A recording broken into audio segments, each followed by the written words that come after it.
Hello friends, welcome to my YouTube channel. दोस्तों, आज हम बिहार एसएससी और एसएससी सीजीएल है उसका टेस्ट पेपर लेकर आए हैं। इनका एग्जाम भी बिहार एसएससी का कैंसिल हो गया था, जो दोबारा 5 तारीख को होने वाला है। उनके लिए जो टेस्ट है बहुत ही इम्पोर्टेंट है दोस्तों, आप इसको ध्यान रखेंगे। तो आइए हम अपने टेस्ट सीरीज को शुरू करते हैं दोस्तों। तो आज का हमारा पहला सवाल है, निम्नलिखित प्रत्येक प्रश्न में दिए गए विकल्पों में से संबंधित शब्द संख्या को चुनिए। जैसे कि अगर वीडियो कैसेट के लिए युग्म बनाता है तो कंप्यूटर किसके लिए युग्म बनाता है? ध्यान रखिए, कैसेट में क्या करते हो आप? वीडियो को रिकॉर्ड करते हो। कैसेट क्या होता है? वीडियो को प्ले करता है, यानी कि जो विजुअल फुटेज है उनको रिकॉर्ड करके रखता है। तो कंप्यूटर की चीजों को रिकॉर्ड करने का काम क्या करता है? यानी कि कंप्यूटर के डेटा को रिकॉर्ड करने का काम क्या करता है? तो वो करता है दोस्तों फ्लॉपी डिस्क। ऑप्शन बी इसका राइट आंसर हो जाएगा। अगला सवाल है कि एक निश्चित कूट भाषा में अगर फोर्स को आप ऐसे लिख सकते हैं, मिस्ट को अगर आप ऐसे लिख सकते हैं, तो उसी कूट भाषा में यूरेनस को क्या लिखेंगे? कि आपका इंग्लिश अल्फाबेट में अगर आप लिखें इंग्लिश अल्फाबेट तो A B C D E F. तो एफ का कौन सा पोजीशन है? 1 2 3 4 5 6 पोजीशन पे एफ है। ओ का पोजीशन क्या? 4 है। आर का पोजीशन क्या? 18 है। सी का पोजीशन क्या? 3 है। और ई का पोजीशन 2 है। एक्चुअली में इनके पोजीशंस को दिखा रहा है। उसी तरीके से मिस्ट का क्या हो जाएगा, आप यहाँ पर देख सकते हैं। तो मिस्ट का पोजीशन MIST। एम का क्या कौन सा पोजीशन है? तो एम का पोजीशन है आपका 13। आई का पोजीशन क्या हो जाएगा दोस्तों? अब जो है यहाँ पर आई जो है, आई का पोजीशन दिया। आप कहेंगे तो सर आई तो ये 3 तो आता नहीं है, क्योंकि ये तो 13 हमने असाइन कर लिया, तो आई का पोजीशन 3 तो नहीं है, लेकिन है दोस्तों। आई ओ ए ई आई ओ यू। अगर वॉवेल के दृष्टिकोण से देखा जाए तो वॉवेल में आई का पोजीशन 3 आता है, और इसमें एम का पोजीशन अगर खुद में देखा जाए तो 13वां आता है। तो इसमें जो दोस्तों दिया गया है वो एम का पोजीशन है और आई का वोवेल वाला पोजीशन है। तो आई का 3 हो जाएगा, और एस का पोजीशन क्या हो जाएगा? तो एस पोजीशन 19 हो जाएगा और टी का पोजीशन 20 हो जाएगा। ठीक है दोस्तों, अब ये बात है आपका यहाँ पर। उसी तरीके से यहाँ भी था कि एफ का जो आई का, अगर यहाँ पर ओ देखें तो ओ का 4 असाइन किया गया है, क्योंकि ओर का वोवेल पोजीशन क्या है? 4 है, इसीलिए। और इसी तरीके से आप यूरेनस देख लेंगे, क्या हो जाएगा यूरेनस का? तो यू का पोजीशन क्या है? 5। आर का पोजीशन क्या है? 18। ए का पोजीशन क्या है? 1। एन का पोजीशन क्या है? 14। और यू का पोजीशन क्या है? 5। और एस का पोजीशन क्या है? 19। अब देख लीजिए, 5 18 1 14 5 19, यानी कि ऑप्शन डी इसका राइट आंसर हो जाएगा। दैट मीन्स कि यहाँ पर जो लिखा गया है दोस्तों, उसके वोवेल्स के पोजीशंस और कॉन्सोनेंट के पोजीशंस लिखे गए हैं, तो इसके आधार पे आप आंसर करोगे। चलिए क्वेश्चन नंबर 3 की तरफ पढ़ते हैं। उस आकृति का चयन कीजिए जो निम्नलिखित आकृति श्रृंखला में प्रश्नवाचक चिन्ह के स्थान पर आएगी। तो आपको बताना है। अब यहाँ ध्यान से देखो दोस्तों, ये एरो का चिन्ह है और इसको ध्यान देखें, इस फिगर को ध्यान दीजिए और इस फिगर को ध्यान दीजिए। तो ये जो आपका तीर का निशान है, ये 180 डिग्री रोटेट हुआ है। किस तरफ? क्लॉकवाइज डायरेक्शन में ये रोटेट हो गया, देख रहे हैं? 180 डिग्री रोटेट होके आ गया। अगर आप इसको 180 डिग्री रोटेट करोगे तो कहाँ आएगा? एक्चुअली में इसको 180 डिग्री रोटेट करने के लिए आपको ऐसे करना पड़ेगा, इसको जस्ट यहाँ पर लाइए और इसको 180 डिग्री रोटेट करिए तो यहाँ आ जाएगा। ठीक है, देख रहे हैं यही लिखा हुआ है यहाँ पे। अब इसको भी, तो इन दोनों का पैटर्न क्या है? तो 180 डिग्री रोटेट करना है। अब इन दोनों को 180 डिग्री रोटेट करिए तो तीर का निशान इधर जाएगा, और इसको 180 रोटेट करिए तो ये वाला यहाँ आ जाएगा और ये वाला यहाँ आ जाएगा। इसका मतलब है कि आपका जो करेक्ट आंसर बन रहा है 3 का, वो 3 का कौन सा करेक्ट आंसर बनेगा दोस्तों? करेक्ट आंसर बनेगा आपका ऑप्शन सी। ठीक है दोस्तों, कोई प्रॉब्लम नहीं। 180 डिग्री रोटेट हुए हैं तीनों चीजें। उस विकल्प का चयन करिए जिसका तीसरे अक्षर समूह से वही संबंध है जो दूसरे अक्षर समूह का पहले अक्षर समूह से है। जिस प्रकार टेम्पो को वर्णमाला के अवरोही क्रम में TPOME लिखा गया है, उसी प्रकार डॉल्फिन को अवरोही क्रम में क्या लिखेंगे? Phone LIHD। आप जो भी कुछ पढ़े तो देखो, इसको अगर आप, जो इंग्लिश अल्फाबेट का ऑर्डर है वो आपका पीछे से आगे की ओर है, मतलब कि देख रहे हैं ई सबसे पहले लास्ट में आएगा, उसके बाद एम, उसके बाद ओ, उसके बाद पी और सबसे लास्ट वाला टी। तो इसी को रीअरेंज किया गया है। उसी तरीके से इसको रीअरेंज करेंगे तो ये क्या आएगा? तो सबसे पहले इसमें पी आएगा, ठीक है, और उसके बाद आप देख लीजिए, उसके बाद आपका ओ आ जाएगा, उसके बाद एन आ जाएगा, उसके बाद एल आएगा, उसके बाद आई आएगा, उसके बाद डी आएगा। अब देख लीजिए इसमें कौन सा सही है आपका? तो PON आपका ऑप्शन सी राइट आंसर हो जाएगा, ए आंसर होगा। तो ये क्या किया गया है कि इसको अवरोही क्रम में यानी घटते क्रम में सजाया गया है इसको। तो अल्फाबेटिकल ऑर्डर के घटते क्रम में सजाएंगे, इसको भी घटते क्रम में सजाएंगे तो आपका आंसर ये आएगा। कह रहा है कि जिस प्रकार घनत्व हाइड्रोमीटर से संबंधित है, उसी प्रकार द्रव्यमान किससे संबंधित है? तो द्रव्यमान किसका मात्रक होता है दोस्तों? द्रव्यमान का मात्रक होता है आपका किलोग्राम। ठीक है, हाइड्रोमीटर मेजर करता है क्या? तो घनत्व मेजर करता है। और द्रव्यमान मापने के लिए क्या इस्तेमाल किया जाता है? द्रव्यमान मापने के लिए क्या इस्तेमाल किया जाता है दोस्तों? तराजू मापन इस्तेमाल किया जाता है। ध्यान रखेंगे कि घनत्व मापने के लिए हाइड्रोमीटर का इस्तेमाल करते हैं, तो द्रव्यमान मापने के लिए बैलेंस का इस्तेमाल करते हैं। ऑप्शन डी इसका राइट आंसर हो जाएगा। ठीक है, आप भूल करके बी कम मत कर दीजिएगा यहाँ पे। एक निश्चित कूट भाषा में सी हैज फेवर टू, अब इसको हम ऐसे लिख रहे हैं, इसको हम ऐसे लिख रहे हैं, तो हैज को किस प्रकार लिखा जाएगा? अब देखिए कौन सा कूट जो है वो दोनों में शामिल है। देखिए सी इसमें है लेकिन इसमें नहीं है, देख रहे हैं ना, इसमें सी नहीं है। और फीवर इसमें है लेकिन इसमें भी नहीं है। कैसे पता लगाएंगे कि हैज का कूट भाषा में क्या होगा? तो यही हैज ही है जो दोनों में है, बाकी कोई भी वर्ड नहीं है। तो देख लीजिए कौन सा वर्ड दोनों में है, तो के है, तो के राइट आंसर हो जाएगा। ठीक है दोस्तों, चलिए अब आगे बढ़ते हैं। कौन से विकल्प आकृति निम्न आकृति श्रेणी में अगले स्थान पर आएगी? तो देखो दोस्तों, ध्यान से देखोगे तो ये वाला जो चीज है, अगर इसकी हम बात करें तो दोनों रिवर्स हो गए हैं। अगर इसको और इसको लेकर के चले, अगर इसको और इसको लेकर के चले, तो ये चीज आ गई है यहाँ पे और ये चीज आ गई है यहाँ पे, है ना? तो मैंने पहले यहाँ थी, अगर हम ऐसे एक लाइन बनाए तो ये यहाँ था और ये यहाँ था, तो ये चला गया यहाँ और ये चला गया यहाँ। आप कह सकते हो कि 120 डिग्री का रोटेशन हुआ है। और इसको देखो, ये यहाँ था, ये यहाँ चला आया, और ये यहाँ था, तो ये वाला एग्जैक्टली ऐसे आ गया है। ठीक है, तो इसमें जो फंडामेंटल चीज है कि प्रत्येक आकृति जो है 45 डिग्री एंटी क्लॉकवाइज दिशा में घूमता है, यानी कि ये वाला चिन्ह भी और ये वाला चिन्ह भी 45 डिग्री विपरीत दिशा में घूम रहा है। मतलब अगर ये एक ऐसे घूमेगा तो दूसरा ऐसे घूमेगा। ठीक है, जैसे आप देख सकते हैं ये वाला ऐसे घूम रहा है तो ये आपका ऐसे घूम रहा है। इसका राइट आंसर हो जाएगा आपका option B. B is the right answer. चलिए आगे बढ़ जाते हैं। लिखित में से प्रत्येक में दिए गए विकल्पों में लुप्त संख्या ज्ञात करिए। तो लुप्त संख्या आपको ज्ञात करना है दोस्तों। तो सबसे पहला है आपका 0, उसके बाद है 6। तो देखिए पैटर्न ढूंढने की कोशिश करिए। यहाँ क्या किया गया है दोस्तों कि जो नंबर के क्यूब है उसी एक नंबर के क्यूब में से उस नंबर को घटाया गया है। तो 1 का क्यूब करेंगे 1 घटाएंगे तो 0 आ जाएगा। 2 का क्यूब करके 2 घटाएंगे तो 6 आ जाएगा। 3 का क्यूब करके 3 घटाएंगे तो 24 आ जाएगा। अब 60 क्या होगा? तो 4 के क्यूब में से 4 घटाएंगे तो 5 के क्यूब में से 5 घटाएंगे तो 120। आंसर आपका सी हो जाएगा। राइट दोस्तों, चलिए अब क्वेश्चन नंबर 9 को देखते हैं कि ये क्या कह रहा है। ध्यान देखिए पहला कॉलम क्या है 2 3 4। अब इसमें पैटर्न ढूंढने की कोशिश करिए। तो 2 + 1 3 और 3 + 1 4। ध्यान से देखिएगा 2 + 1 3, 3 + 1 4 ये हुआ है। अब इसमें चलिए सेकंड कॉलम में, तो सेकंड कॉलम में क्या है 14 + 7 कितना है 21। तो 21 + 7 कितना हो जाएगा 28। ठीक है, अब ऐसा इसलिए क्योंकि 21 + 7 कितना होगा 28 और 28 + 7 कितना होगा 28 + 7 25 हो जाएगा। अब यहाँ पर देखिए 28 + 7 35 हो जाएगा और 35 + 7 42 हो जाएगा। तो यहाँ हो जाएगा 28 और यहाँ हो जाएगा 42। ऑप्शन बी आपका राइट आंसर है। ठीक है, चलिए एक घड़ी जो है 7:30 बजे दिखा रही है। यदि मिनट की सुई पश्चिम दिशा को दिखा रही है तो घंटे की सुई किस दिशा को दिखाएगी? है ना दोस्तों, घंटे की सुई किस दिशा को दिखाएगी?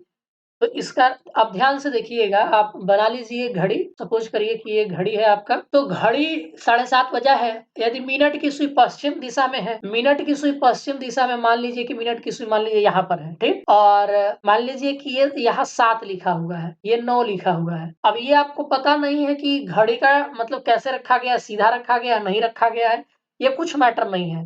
लेकिन आपको कह रहा है कि घड़ी की सुई पश्चिम दिशा में और 7 बजा है, तो ऐसा तो तभी होगा ना कि जब घड़ी ये 9 होगा और ये 7 होगा और ये आपका छोटी वाली सुई होगी और यहाँ पर होगा आपका 9 और यहाँ पर होगा एग्जैक्टली 12 और ये हो जाएगा 6। समझ रही, ये 6 है और ये 9 हो जाएगा और यहाँ पर हो जाएगा आपका 3। तो इस तरीके से घड़ी रखा हुआ है। घड़ी को ऐसे रखेंगे तब जाकर के 7:30 में जो मिनट की सुई है वो पश्चिम डायरेक्शन में जाएगी। तो अब आपसे पूछ रहा है कि घंटे की सुई किस दिशा में है। देख लीजिए उत्तर पश्चिम दिशा में हो जाएगा। ऑप्शन सी इसका राइट आंसर है। तो दोस्तों बेसिकली आपसे पूछ रहा था कि आप घड़ी को किस दिशा में अलाइनमेंट करते हैं, किस दिशा में रखते हैं कि आपका क्वेश्चन में सटीक बैठ जाए, ये पूछने की कोशिश कर रहा था ये। चलिए अब आगे बढ़ते हैं दोस्तों। तो निम्नलिखित में से किस लड़ाई में ईस्ट इंडिया कंपनी ने मैसूर पर कब्जा किया था? तो मैसूर पर कब्जा किस लड़ाई में किया गया था? सबको पता होगा दोस्तों। राइट आंसर है आपका श्रीरंगपट्टनम की घेराबंदी, ऑप्शन बी। तो जो चतुर्थ आंग्ल मैसूर युद्ध हुआ था 1799 ईस्वी में, लॉर्ड वेलेस्ली के समय हुआ था। टीपू सुल्तान चतुर्थ आंग्ल मैसूर युद्ध के दौरान अंग्रेजों से लड़ते हुए मारे गए थे 4 मई 1799 ईस्वी को। अब मैसूर को जीतने की खुशी में आयरलैंड के लॉर्ड समाज ने वेलेस्ली को मार्किविस की उपाधि प्रदान की थी। टीपू सुल्तान ने ब्रिटिश सेनापति विलियम बैली को 1780 में पोलीलूर में हराया था। 22 जनवरी 1760 को वांडीवास का युद्ध हुआ था, जिसमें अंग्रेजों ने सर एयरकूट के नेतृत्व में काउंट डी लालू के नेतृत्व वाली फ्रांसीसी सेना को पराजित किया था। याद रखेंगे कि बहुत बार पूछा जाता है दोस्तों कि वांडीवास का युद्ध कब हुआ था, तो 1760 में हुआ था। अगर डेट पूछे तो 22 जनवरी 1760 में हुआ था वांडीवास का युद्ध। जमीन में खोदे गए गड्ढे जिसमें सीढ़ियां हैं वो पुरातात्विक स्थल पर पाए गए हैं। किस पुरातात्विक स्थल पर पाए गए हैं? तो ये बुर्जोहम में पाए गए हैं। ऑप्शन बी इसका सही आंसर हो जाएगा। चलिए आगे बढ़ते हैं। तो राज्याधिकार के लिए मुगलों ने किस विरासत का अनुसरण किया है? तो इसका राइट आंसर हो जाएगा सामुदायिक विरासत, ऑप्शन बी इसका सही आंसर है। 5वीं से 4वीं शताब्दी ईसा पूर्व के आसपास के बुद्ध के उपदेशों का संकलन निम्नलिखित में से कौन सा था? तो इसका राइट आंसर हो जाएगा आपका ऑप्शन बी त्रिपिटक था। त्रिपिटक में ये जो बौद्धों को साहित्य है ये पाली भाषा में लिखा गया था और 5वीं से 34वीं शताब्दी के ईसा पूर्व के आसपास बुद्ध के उपदेशों का संकलन आपको इसमें मिलता है। आपका अगला क्वेश्चन है कि दारा सिकोह के पिता का नाम क्या था?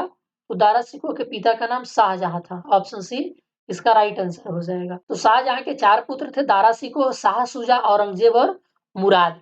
दारा सिकोह ने भगवत गीता, उपनिषद, योग वशिष्ठ आदि का अनुवाद फारसी भाषा में करवाया था। शाहजहां ने दारा सिकोह को शाह बुलंद इकबाल की उपाधि प्रदान की थी। दारा सिकोह को शाहजहां पंजाब का सूबेदार नियुक्त भी किया था और दारा सिकोह कादरी सिलसिला का था। ये बहुत इंपॉर्टेंट है दोस्तों। अगर कोई बिहार एसआई की तैयारी कर रहे हैं तो उसमें बहुत पूछा जाता है कि आपका ये जो दारा सिकोह था वो किस पंथ को मानता था? तो वो कादरी सिलसिला का अनुयायी था ये। और इसके जो आध्यात्मिक गुरु थे वो मुल्ला शाह बख्शी थे। यान्डबू की संधि जो 1826 ईस्वी के माध्यम से ब्रिटिश ईस्ट इंडिया कंपनी द्वारा निम्नलिखित में से कौन सा क्षेत्र हड़प लिया गया था? तो इसका सही आंसर हो जाएगा दोस्तों असम क्षेत्र हड़प लिया गया था। ऑप्शन ए इसका राइट आंसर हो जाएगा और ये हुआ था 24 फरवरी 1826 को। चलिए आगे बढ़ते हैं। तो निम्नलिखित में से कौन सा कथन सही है? आपको बताना है कि इनमें से कौन सा कथन सही है। तो सही कथन की अगर बात करें तो ऑप्शन सी हो जाएगा। सर्वोच्च न्यायालय का न्यायाधीश राष्ट्रपति को अपना त्याग पत्र सौंपता है। चलिए आगे बढ़ते तो किस समाज सुधारक ने वर्ष 1896 में पूना में एक शैक्षणिक संस्थान हिंदू विधवा गृह की स्थापना की थी? तो ये सही आंसर हो जाएगा दोस्तों धोंडो केशव कर्वे, ऑप्शन ए इसका राइट आंसर हो जाएगा। 1896 में इन्होंने करी थी और इन्होंने 1916 में भारत का प्रथम महिला विश्वविद्यालय की स्थापना बंबई में की थी। याद रखेंगे 1916 में ही इन्होंने ही प्रथम महिला विश्वविद्यालय की स्थापना की थी। 1946 के कैबिनेट मिशन का नेतृत्व किसने किया था?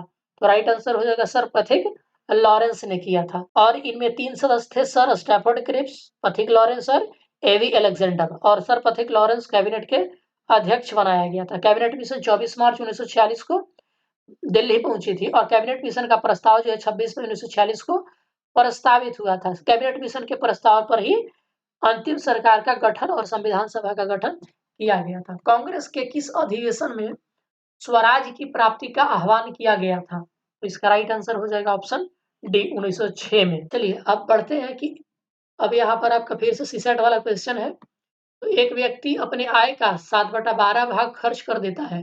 यदि उसके पास 7500 रुपये बचे हो तो कुल आय ज्ञात करिए। तो ये बहुत ही सिंपल सा दोस्त है। अगर मान लीजिए कि कुल एक हिस्सा था और 7/12 हिस्सा खर्च कर दिया तो कितना बचेगा? 5/12 हिस्सा बचेगा, ठीक है ना? अब आय निकालना है आपको, क्या होगा? आप ऐसे भी लिख सकते हैं 7x/12 इज इक्वल टू 7500। तो आपका क्या हो जाएगा? 7500 इंटू 12/7। एक्चुअली 5 है, 7 नहीं है, ये 5 है। अब यहाँ से डिवाइड कर दीजिए तो ये आ जाएगा 1500, और 1500 में अगर 12 से मल्टीप्लाई करते हैं तो ये 18,000 आ जाएगा। ऑप्शन बी इसका राइट आंसर। वह सबसे बड़ी संख्या कौन सी है जिसे 758 एवं 1445 को भाग देने पर शेष क्रमशः 2 एवं 5 प्राप्त होता है? कौन सी सबसे बड़ी संख्या है जिससे अगर इतना से भाग दे और इतने को भाग देने पर क्रमशः शेष 2 और 5 बचता है? तो इसका जो आंसर है आपका ऑप्शन डी है, यानी कि 36 है। क्या है दोस्तों कि 758 है तो 2 शेष बचता है, तो 2 घटा दीजिए, कितना बचेगा? 756 बचेगा। इसमें 5 शेष बचता है, इसको घटा दीजिए तो कितना बचेगा? 1440 बचेगा। अब क्या करिए, इनका एचसीएफ निकालिए, तो जो एचसीएफ होगा वही आंसर हो जाएगा, और एचसीएफ निकालेंगे तो इसका 36 आएगा। ठीक है दोस्तों, समझिए कैसे निकालना है। यदि 5 अंकों की संख्या ये है, 5 अंकों की संख्या आपका इतना है, 3, 7 और 11 से विभाज्य है, तो 3x - 5y का मान क्या होगा? बेसिकली आपसे पूछ रहा है कि 5 अंकों की संख्या जो कि 3, 7 और 11 से विभाज्य है। तो 5 अंकों की संख्या अगर तीनों से विभाज्य है तो इन तीनों के एलसीएम लेंगे तो उससे भी विभाज्य होगा। तो इन तीनों का एलसीएम कितना होगा? तो 231 होगा। यानी कि वो नंबर 231 से भी डिवाइड हो जाएगा आपका। तो चलिए हम लोग ट्राई करते हैं, 231 से कौन डिवाइड होगा? अब मान लेते हैं कि ये 0 है, 676 0 और इसको हम भाग देते हैं 231 से। तो आपका जो अगर इसको भाग देंगे तो रिमाइंडर जो आएगा 148 आएगा।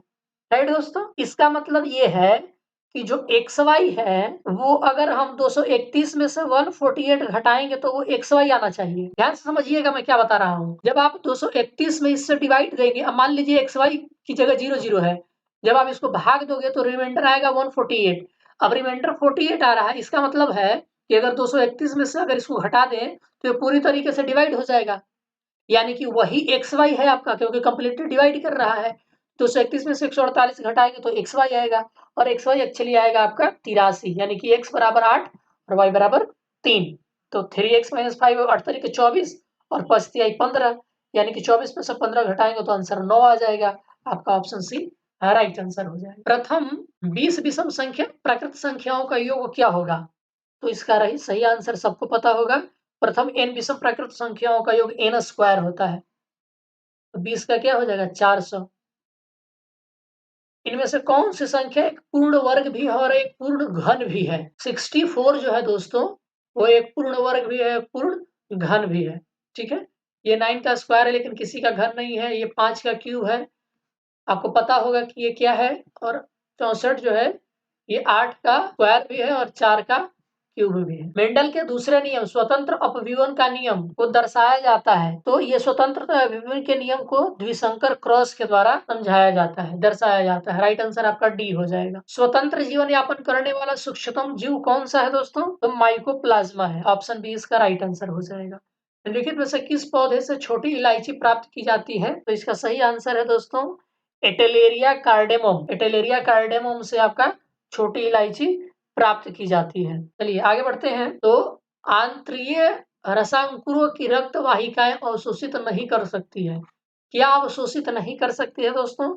इसका राइट आंसर है फैटी एसिड एवं ग्लिसरॉल को अवशोषित नहीं कर सकती है। चलिए क्वेश्चन नंबर 30 की तरफ बढ़ते हैं। तो पी प्रकार के अर्धचालक द्वारा उपार्जित आवेश के बारे में निम्नलिखित में से क्या सही है? इसका राइट आंसर है आपका ऑप्शन बी, यानी कि उदासीन। तो पी प्रकार के अर्धचालक द्वारा उपार्जित आवेश उदासीन होते हैं। पी प्रकार के अर्धचालक धनात्मक रिक्तिका के द्वारा चालकता उत्पन्न करते हैं। पी प्रकार के अर्धचालक में होल्स की संख्या अधिक होती है। पी का मतलब प्रोटॉन, यानी प्रोटॉन माने पॉजिटिव चार्ज की संख्या अधिक, यानी कि होल्स की संख्या अधिक। और एन प्रकार में आपका इलेक्ट्रॉन्स की संख्या अधिक होती है लेकिन होल्स की संख्या कम हो जाती है। ध्यान रखेंगे। उस संख्या के युग्म का चयन करें जिसमें दोनों संख्याएं एक दूसरे से ठीक उसी प्रकार संबंधित है जिस प्रकार नीचे दिए गए युग्म की दोनों संख्याएं एक दूसरे से संबंधित है। तो पहले आपको सोचना है कि ये दोनों किस प्रकार से रिलेटेड है। तो चलो बताओ, यानी कि 20 में से 4 घटा दो, ठीक है? तो 20 में से अगर आप 4 घटाओगे तो क्या मिलेगा? 16 और इसका रूट निकालोगे तो क्या मिलेगा? 4। यानी कि जो नंबर यहाँ पर लिखा हुआ है उसमें से 4 घटा के जितने घटा करके रूट निकालोगे ना वो उतने का रूट हो जाएगा, ठीक है? अब इसमें से क्या घटाएं और उसका रूट लें कि वही नंबर आ जाए जिसको हमने घटाया था। अच्छा, एक यहाँ पर देख लीजिए, वैसे तो नहीं हो पाएगा, तो आप इतना तो समझ गए। अब इसका क्या करिए, जो आपने घटाया था उसका क्यूब ले लीजिए 64, तो फिर आप ऐड कर लीजिए 64 प्लस 4 68। तो देखिए फंडा क्या है दोस्तों, कि जो सेकेंड नंबर है वो पहले आपको क्या करना है, पहले वाले नंबर में से 4 घटाना है, इसका रूट लेना है, 16 आ जाएगा और ये 4 का स्क्वायर है, तो जितने का स्क्वायर है इसी का क्यूब करिए और उसमें 4 ऐड कर दीजिए, तो सेकेंड वाला नंबर आपको मिल जाएगा, ठीक है? अब इसमें से बताइए कि कौन सा नंबर ऐसा फॉलो करता है। तो देखिए अगर 12 में से आप 3 घटाते हो तो 9 आ जाएगा, और 9 है क्या? तो 3 का स्क्वायर है। अब क्या करना है, इसका क्यूब करना है, फिर उसमें 3 जोड़ देना है, तो 27 और 3 30, यानी कि आपका ऑप्शन सी राइट आंसर हो जाए। ये आपको करना था। यदि एंशिएंट को ऐसे लिख सकते हैं, नेचर को ऐसे लिख सकते हैं, कोड में लिखा जाता है, तो ट्रेन को किस कोड में लिखा जाएगा? 32 का है आपका। तो यहाँ पर आपका प्लेस वाला नहीं है दोस्तों, कि लेटर का प्लेस कितने का है। तो देख लीजिए इसमें कितने वर्ड है, लेटर्स है, इसमें आपके 4 और 3 7 लेटर है। इसमें कितने डिजिट है? तो 3 और 4 3 7 लेटर है, यानी कि हर एक लेटर को एक पोजीशन दे दीजिए, तो बहुत ही सिंपल हो जाता है। इसमें देखिए 3 और 3 6 है, यहाँ भी 6 है, तो टी के लिए कौन सा शब्द इस्तेमाल हुआ है? तो टी लास्ट में, तो टी के लिए 9 हुआ है। आर आप देख लीजिए, आर आपका 4 है, ठीक है?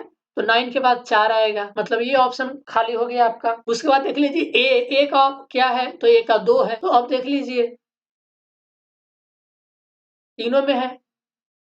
आई का देख लीजिए, तो आई आपका है चौथे पोजीशन पे, 6 है, तो आपका राइट आंसर सी हो गया। तो सिंपली लेटर्स का पोजीशंस पे ये आधारित है। अब ब्लू को हम अगर ऐसा लिख सकते हैं तो बल्ब को किस प्रकार लिखा जाएगा? अगला सवाल है।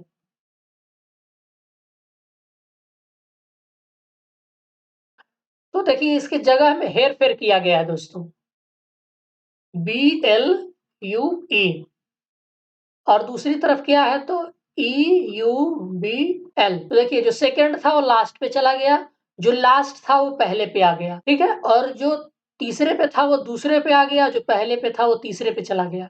उसी तरीके से आपको बल्ब के लिए देखना है, BULB। तो देखिए जो लास्ट था वो पहले में आ गया, तो पहले बी हो जाएगा, और जो पहले पे था वो कहाँ चला गया? तीसरे पे चला गया, यानी कि तीसरे पे बी हो गया। अब जो सेकंड लास्ट था वो दूसरे पे आ गया, यानी कि ये यहाँ गया, और जो दूसरे पे था वो सबसे लास्ट में चला गया, तो यानी कि BL हो जाएगा आपका।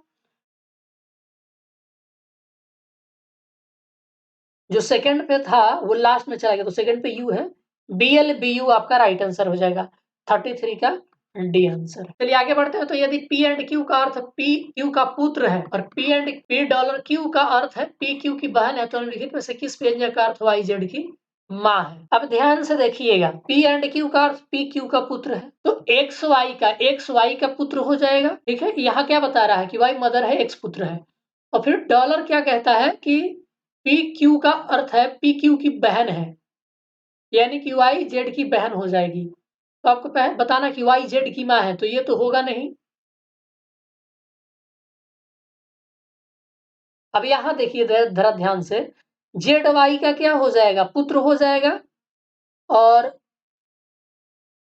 वाई जो है एक्स की बहन हो जाएगा। इसका मतलब क्या हुआ दोस्तों? वाई जेड की माँ है, तो सिर्फ इसी से पता चल रहा है। Option B right. हमें लास्ट वाला से एक्चुअली कोई लेना देना ही नहीं था, क्योंकि हमें माँ वाला पूछ रहा था, तो माँ का रिलेशन तो यहीं से मिल जाएगा। यदि बी जोड़ लिए, जी घटाव के लिए, और ई गुणा के लिए, सी भाग के लिए, डी बराबर के लिए, ए अधिक के लिए और एफ कम के लिए, प्रत्येक के लिए है, प्रत्येक विकल्प में से केवल एक अभिव्यक्ति प्रत्येक अक्षर के अनुसार सही है, सही अभिव्यक्ति की ज्ञात करिए। 35 क्वेश्चन। तो देखिए बी किसके लिए है? प्लस के लिए है। जी किसके लिए है? घटाव के लिए है। ई किसके लिए है? तो मल्टीप्लाई के लिए है। सी किसके लिए है? तो भाग के लिए है। और डी किसके लिए है? तो बराबर के लिए है। और आपका ए किसके लिए है? ग्रेटर के लिए है। और एफ किसके लिए है?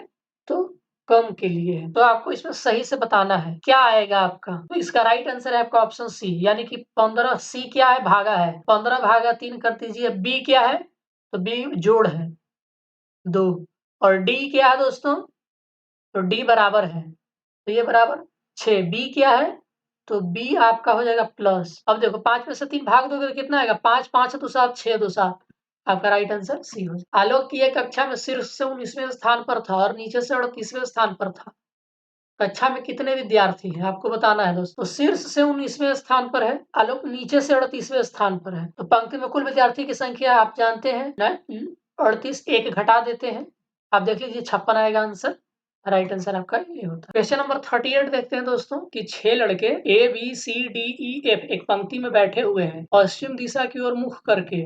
डी ए और सी बीच, डी और डी जो है ए और सी के बीच में बैठा हुआ है। बी जो है सी के ठीक दाईं ओर है और एफ के बाईं ओर है। बी जो है सी के ठीक दाईं ओर और एफ के बाईं ओर है। ई दाएं छोर पर नहीं है, तो दाएं छोर पर कौन है आपको ये बताना है। तो पंक्ति मान लेते हैं सबसे पहले कि 6 लड़के हैं। पहले हम करते हैं कि डी और ए और सी के बीच में है, तो मान लीजिए कि ये आपका पंक्ति है। तो मान लीजिए कि डी कहीं यहाँ पर है, तो डी जो है, हो सकता है अगर आपको ऐसे समझने में प्रॉब्लम हो तो हम वर्टिकल ले लेते हैं दोस्तों। वर्टिकल ले लीजिए, ऐसे ले लीजिए। पश्चिम दिशा की ओर मुंह करके बैठे हुए, मान लीजिए ये ऐसे बैठे हुए हैं, ये इस तरफ मुंह करके बैठे हुए हैं, राइट। अब मान लीजिए कि डी कहीं यहाँ पर है, तो डी कह रहा है कि ए और सी के बीच बैठा हुआ है। अब कह रहा है बी सी के ठीक दाईं ओर है, तो दाहिनी ओर इसका मतलब है कि अगर हम सी को यहाँ रखते हैं तो फिर तो बी यहाँ होगा नहीं, मस्ट बी सी यहाँ होना चाहिए ताकि बी यहाँ हो, क्योंकि कह रहा है कि जो बी है उसी के जस्ट सी के ठीक दाईं ओर है, राइट ना दोस्तों। अब देखो, और डी तो ए और सी के बीच में था, तो ये तो हो गया, किसी को कोई दिक्कत नहीं होनी चाहिए। अब क्या था कि बी जो था वो सी के ठीक दाईं ओर और बी के और एफ के बाईं ओर है। कौन? बी। तो एफ के बाईं ओर है, इसका मतलब है एफ को यहाँ होना चाहिए, राइट। और बच गया क्या आपका? एक बच गया आपका, और एक बचा है आपका ई, तो ये आपका राइट हो गया। और तो पूछ रहा है कि दाएं छोर पर कौन हो जाएगा, तो दाएं छोर पर आपका हो गया कौन? अगर आप वेस्ट की तरफ फेस करके बैठे हुए हैं तो दाहिनी छोर पर आपका एफ हो जाएगा। राइट आंसर आपका बी है। केट दक्षिण की ओर 4 किलोमीटर चलती है, फिर वो अपने बाएं मुड़कर 8 किलोमीटर चलती है। उसके बाद फिर से बाएं ओर मुड़ती है और 8 किलोमीटर चलती है। यहाँ उसे सामने की दिशा में आती हुई उसकी सहेली मिलती है और वे वहां रुक जाती हैं। उसके सहेली का मुख्य दिशा में मुख किस दिशा में होगा? तो बहुत ही सिंपल सा सवाल है दोस्तों। सबसे पहले मान लीजिए कि शुरू करती है यहाँ से 4 किलोमीटर दक्षिण की ओर चल दी, फिर बाएं मुड़ जाती है। तो जब आप बाएं मुड़ोगे तो बाएं इस डायरेक्शन में है, अगर आप साउथ में चल रहे हो तो 8 किलोमीटर चलती है और उसके बाद क्या करती है, फिर से बाएं मुड़ जाती है। तो फिर से बाएं आप मुड़ोगे इस तरफ और 8 किलोमीटर फिर वो चलती है और यहाँ उसे सामने से दिशा आती हुई उसकी सहेली मिलती है, वे यहाँ दोनों रुक जाती है। तो 8 किलोमीटर चलती है, मतलब इसका दुगना होगा। ये 4 है तो ये यहाँ आ जाएगी, तो ये 4 हो जाएगा, ये 4 हो जाएगा। तो कह रहा है कि उसकी सहेली का मुख किस दिशा में है, तो ये इस डायरेक्शन में चल रहा है, उसकी सहेली इस डायरेक्शन में आ रही थी, तो सहेली का मुख दक्षिण दिशा की तरफ होगा। ऑप्शन बी राइट आंसर हो जाएगा। इसमें तो कुछ सोचने वाली ही बात नहीं थी दोस्तों। चलिए अब आपको फिर से कूट भाषा आ गया है। आपसे पूछ रहा है ट्रेवल को किस प्रकार लिखा जाएगा। अब देख लीजिए ट्रेवल है कहाँ, तो ट्रेवल सिर्फ यही है ही और कहीं नहीं है। तो देख लीजिए वो वर्ड जो सिर्फ इसी में होना चाहिए और कहीं नहीं होना चाहिए। देखिए पा यहाँ भी है, पा यहाँ भी है। वीजे देख लीजिए, तो वीजे कहीं नहीं है। एएच यहाँ भी है, यहाँ भी है। आरबी देख लीजिए, तो आरबी भी कहीं नहीं है, यही भी है सिर्फ। तो या तो वीजे होगा या तो आरबी होगा। तो 39 का जो आपका आंसर हो जाएगा वो डी हो जाए। ठीक है, बहुत ही आसान सा सवाल था। अब पासा वाला प्रॉब्लम है। एक पासे की 3 स्थितियां दी गई है, दिए गए घन की संख्या 2 के सामने कौन सी संख्या होगी। Question number 40। तो पासे की स्थिति 1 और 2 से स्पष्ट है कि संख्याएं 1 3 4 एवं 5 संख्या 6 के आसन्न स्थलों पर है। तो इसका मतलब ये है कि 1 3 4 5, 1 3 4 5 और 6 आसन्न का मतलब होता है बगल वाले। तो 6 के बगल में क्या हो जाएगा दोस्तों? 5 हो जाएगा। ठीक है, तो 6 के बगल में 5, 1 के बगल में 3 हो जाएगा, यानी कि इस तरफ 3 है। अतः संख्या 2 के विपरीत क्या होगा? विपरीत पूछ रहा है तो 2 के विपरीत निकाल लो। 2 के विपरीत 6 ही होगा। ऑप्शन ए राइट आंसर हो जाएगा इसका। ठीक है दोस्तों, आप ध्यान से देखो, आप समझ जाओगे कि ये कह क्या रहा है। इस राज्य में भारत का पहला वानिकी विश्वविद्यालय स्थापित होगा। तो इसका राइट आंसर हो जाएगा आपका ऑप्शन बी, तेलंगाना में। तो तेलंगाना के हैदराबाद में वानिकी कॉलेज एवं अनुसंधान संस्थान की स्थापना की जाएगी। रूस और चीन के बाद वानिकी विश्वविद्यालय बनाने वाला भारत विश्व का तीसरा देश बन जाएगा। आप इसको भी याद रखेंगे। औपनिवेशिक शासन की स्थापना निम्न में से सबसे पहले कहाँ हुई थी? तो इसका राइट आंसर हो जाएगा आपका ऑप्शन बी, ये बंगाल में हुई थी। आपको पता होगा कि 23 जून 1757 के प्लासी युद्ध के बाद अंग्रेजों का विजय अभियान शुरू हो गया था। तो अंग्रेजों ने प्लासी का युद्ध 1757, उसके बाद बेदरा का युद्ध 1759 और बांडीवास का युद्ध 1760 और बक्सर का युद्ध 1760 विजय प्राप्त कर लिया। चलिए आगे बढ़ते हैं। क्वेश्चन नंबर 43, भारतीय संविधान का 103वां संविधान संशोधन सरकारी नौकरियों और शैक्षिक संस्थाओं में आरक्षण प्रदान करता है। तो किनको आरक्षण प्रदान करता है दोस्तों? तो ये शैक्षणिक रूप से, शैक्षणिक संस्थानों में आर्थिक रूप से कमजोर वर्ग के लिए है, यानी कि जिसको आप ईडब्ल्यूएस कहते हैं। ऑप्शन ए इसका राइट आंसर हो जाएगा। भारतीय संविधान के अनुच्छेद 123 के तहत अध्यादेशों की घोषणा करने की शक्ति निम्नलिखित में से किसके पास होती है? तो ये भारत के राष्ट्रपति के पास होता है। ऑप्शन बी राइट आंसर हो जाए। पंचायती राज से संबंधित विभिन्न कथनों में से कौन सा कथन सही नहीं है दोस्तों? तो जो सही नहीं है वो ऑप्शन बी है। 73वां संविधान संशोधन अधिनियम 15 अगस्त 1993 से प्रभावी हुआ था। ये हुआ था दोस्तों 24 अप्रैल 1993 से, याद रखेंगे 24 अप्रैल 1993 से हुआ था, जो कि सही है। आर्थिक रूप से कमजोर वर्ग ईडब्ल्यूएस के अंतर्गत केंद्र सरकार की नौकरियों में 10% आरक्षण उन लोगों के लिए है जिनकी पारिवारिक आय 8 लाख से कम है। आप सबको पता होगा। संविधान सभा को अस्थायी संसद के रूप में किस वर्ष परिवर्तित किया गया था? अस्थायी संसद के रूप में किस वर्ष परिवर्तित किया गया था? तो इसका आंसर है 1950 में। तो संविधान सभा को अस्थायी रूप से वर्ष 1950 में परिवर्तित किया गया था एक संसद के रूप में। संविधान सभा का अंतिम बैठक 24 जनवरी 1950 को हुई थी और संविधान सभा का 26 जनवरी 1950 से लेकर के 12 मई 1952 में हुए चुनाव के बाद बनने वाली नई संसद के निर्माण तक भारत के अंतरिम संसद के रूप में कार्य किया था। कब तक? याद रखेंगे 26 जनवरी 1950 से लेकर के 12 मई 1952 तक। डेट याद रखेंगे 26 जनवरी 1950 से लेकर के 12 मई 1952 तक ये अस्थायी संसद का रूप काम किया था और 17 अप्रैल 1952 को लोकसभा अस्तित्व में आई थी और संसद का पहला सत्र था जो 13 मई 1952 को प्रारंभ हुआ था। योजना अवकाश की अवधि का संबंध किससे है? इसका राइट आंसर हो जाएगा आपका ऑप्शन बी, ये 1966-69 है, यानी कि बीच में जो गैप हो गया था। भारत की संसद में लोक लेखा समिति के अध्यक्ष की नियुक्ति की जाती है। ये किसके द्वारा की जाती है दोस्तों? तो ये की जाती है आपका ऑप्शन सी, लोकसभा के अध्यक्ष के द्वारा। अब राष्ट्रपति की नियुक्ति किसके द्वारा किया जाता है दोस्तों? तो राष्ट्रपति किनको किनको नियुक्त करता है एक बार ध्यान से देख लेंगे। तो प्रधानमंत्री के सलाह पर मंत्रिपरिषद, राज्यपाल, सर्वोच्च न्यायालय, उच्च न्यायालय के मुख्य न्यायाधीश, भारत के न्यायवादी, कैग, मुख्य निर्वाचन, अन्य निर्वाचन, संघ लोक सेवा आयोग, इन सबको राष्ट्रपति नियुक्त करते हैं। राज्यपाल मुख्यमंत्री को नियुक्त करते हैं। लोकसभा अध्यक्ष के रूप में शपथ नहीं लेता है बल्कि सामान्य सदस्य के रूप में शपथ लेता है। अध्यक्ष उनको नियुक्त किया जाता है, चुना जाता है। एक्चुअली में नियुक्त नहीं किया जाता, अध्यक्ष के रूप में चुना जाता है। चलिए आगे बढ़ते हैं। तो भारत के संविधान में कितनी अनुसूचियां हैं? तो 12 अनुसूचियां हैं। राइट आंसर सी हो जाएगा, जिसमें से 9, 10, 11, 12 संविधान के संशोधन से जुड़ा हुआ, संविधान संशोधन के द्वारा ऐड किया गया है। 9वीं अनुसूची जो है 1951 में, 10वीं अनुसूची 1985 में, 52वें संविधान संशोधन के तहत, 11वां और 12वां अनुसूची क्रमशः 73वें और 74वें संविधान संशोधन अधिनियम 1992 के तहत जोड़ा गया। फिर से मैथमेटिक्स प्रॉब्लम है, इनको देख लेते हैं। यदि a का 2/3 भाग b के 4/5 भाग के बराबर हो तो a is to b क्या होगा?